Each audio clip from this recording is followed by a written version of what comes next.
Pourquoi Chopin? Parce que j'ai rêvé d'une rencontre.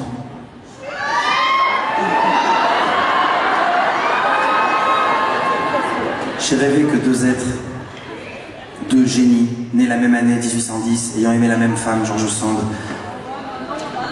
se rencontrent. Ils ne se sont jamais rencontrés. Ils auraient pu ensemble faire des choses extraordinaires.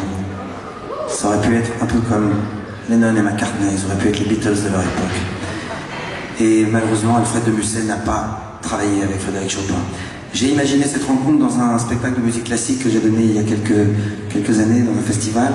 Et une pianiste classique jouait Chopin, moi je disais Musset, et on rejoignait ces deux univers de manière absolument symbiotique.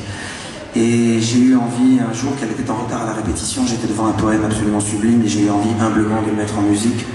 Un poème sur l'amitié, un magnifique poème sur l'amitié. Vous savez, l'amitié avec un grand A. Celui qui est là envers et contre... Ah, petit problème de son, non ça va.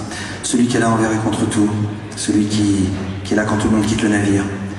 L'ami, c'est quand tout le monde vous tourne le dos, lui il est là. C'est un petit peu ce qui arrivait à Musset à cette époque, au moment où il écrit ce poème. Il est très très esselé et puis il a un ami à qui il adresse ce message. Si vous avez quelqu'un comme ça près de vous, gardez-le précieusement parce que c'est rare. Moi j'avais cette personne, mon compagnon de route, mon compagnon de 27 ans. Il s'appelait Guy Carcassonne, c'était un grand professeur de droit et un grand constitutionnaliste. Et il m'a quitté au mois de mai. Alors je vais lui dédier cette chanson qui s'appelle « À mon ami Alfred ». Et voilà, c'est un poème d'Alfred de Musset.